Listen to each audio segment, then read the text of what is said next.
Roshan चटर्की TV news Marathi मध्ये सर्वांचे सहर्ष स्वागत। पाहूया आजच्या ठळक घडामोडी। नुकताच जत नगर परिषदेच्या लोकप्रतिनिधींनी जत शहराचा अर्थसंकल्प सादर करण्यात आला। अर्थसंकल्प हा जतकरांचा दिशाभूल करणार आहे, कारण एकीकडे जत शहराला पाणी पुरवठा तब्बल 8 दिवसातून एक वेळ होतो आणि दुसरीकडे पाणीपट्टी वाढवण्यात आलेली आहे। म्हणजे पाणी योजना नवीन पाणी योजना जत शहरात चालू आहे, ती योजना या वर्षभरात चालू होईल। ती योजना पूर्ण क्षमतेने चालू झाल्यानंतर 26-27 या आर्थिक वर्षात पाणीपट्टी न वाढवता 27-28 या वर्षामध्ये वाढवण्याचा काही हरकत नाही, कुणाला जतकरांचा आक्षेप नाही। पण इकडे पाणी मिळत नसताना पाणीपट्टी वाढवून जतकरांवरती कर लादण्याचा हा प्रकार आहे, तर तो त्वरित थांबवा, त्याचा पुनर्विचार करावा आणि या वर्षी 26-27 या आर्थिक वर्षात पाणीपट्टी वाढवण्यात येऊ नये, असं जतकरांच्या वतीनं नगरपालिका लोकप्रतिनिधींना कळकळीचं आव्हान आहे। त्याच पद्धतीनं शववाहिका मोफत दिल्याचं सांगून सवंग लोकप्रियता मिळवण्याचा हा त्यांचा केविलवाना प्रयत्न देतोय। कारण मुळात नगरपालिका परिषदेकडे ज्या वेळेला शववाहिका आल्या तेव्हापासून या शहरातील प्रत्येकाला ज्यांना गरज आहे त्यांना शववाहिका मोफतच दिली जाते। त्यामुळे शववाहिका मोफत देऊन आम्ही काहीतरी करतोय हे दाखवण्याचा आणि दिशाभूल करण्याचा हा प्रयत्न आहे।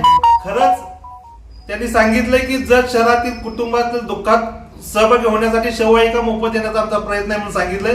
पण खरंच या लोकप्रतिनिधींना जत शहरातल्या कुटुंबाच्या दुःखात सहभागी व्हायचं असेल तर शववाहिका तर ऑलरेडीच मोफत आहे, तर त्यांनी स्मशानभूमीतील दहनक्रिया मोफत करावी आणि खऱ्या अर्थाने त्या कुटुंबाच्या दुःखात सहभागी व्हावा, माझं एक असं आव्हान आहे त्यांना जतकरांच्या वतीनं। तिसरं त्यांनी सांगितलं की स्वागत कमानी उभा करू। खऱ्या अर्थानं स्थानिक स्वराज्य संस्थांना स्वागत कमानी उभा करण्यास राज्य शासनाचा हरकत आहे।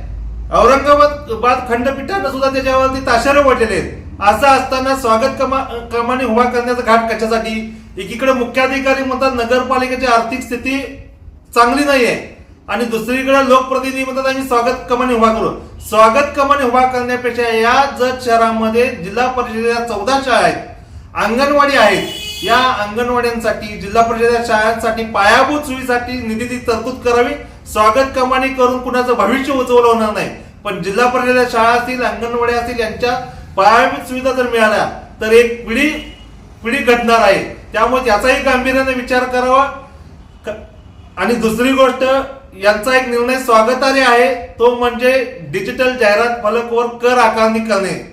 पण हा निर्णय फक्त बोलाचीच कडी ठरू नये, या निर्णयाची प्रभावी अंमलबजावणी करावी, तरच हा निर्णय स्वागतार्ह जतकरांसाठी ठरेल। अन्यथा जतकरांसाठी ही बोलाची कडी ठरणार आहे आणि जसे इतर 3 विषय ज्या पद्धतीने दिशाभूल करणार तसाच हाही दिशाभूल करणारा ठरेल।